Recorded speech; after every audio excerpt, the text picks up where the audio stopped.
Good Margaret, run thee to the parlour. There shalt thou find my cousin Beatrice, proposing with the prince and Claudio. Whisper her ear, and tell her I and Ursula walk in the orchard, and our whole discourse is all of her.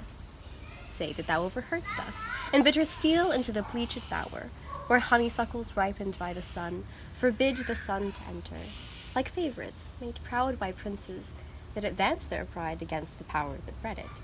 There will she hide her, to listen our purpose. This is thy office, fare thee well at it, and leave us alone. I will make her come, I warrant you, presently.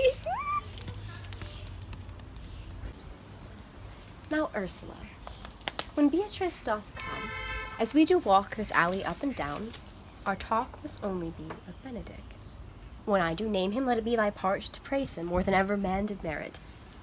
My talk to thee must be of how Benedick is sick in love with Beatrice. Of this matter is little Cupid's crafty arrow laid, that only wounds by hearsay. Now begin, for look where Beatrice like a lapwing runs, close by the ground in your conference. The pleasantest angling is to see the fish cut with her golden oars the silver stream, and greedily devour the treacherous bait. So angle we now for Beatrice, who even now is couched in the rosebush coverture. Fear you not my part of the dialogue. Then go we near her, that her ear lose nothing of the full sweet bait we lay for it. No, truly, Ursula, she is too disdainful. I know her spirits are as coy and wild as haggards of the rock. But are you sure that Benedick loves Beatrice so entirely? So says the prince and my betrothed lord. But did they bid you tell her of it, madam? They did entreat me to acquaint her of it. I persuaded them, if they loved Benedick, to wish him wrestle with affection, and never to let Beatrice know of it. Why did you so? Doth not the gentleman deserve as full a fortune in a bed as ever Beatrice did couch upon? O God of love, I know he doth deserve as much as if he yielded to a man. But nature never framed a woman's heart of prouder stuff than that of Beatrice. Disdain and scorn ride sparkling in her eyes, misprizing what she looks on, and her wit values itself so highly that to her all matter else seems weak.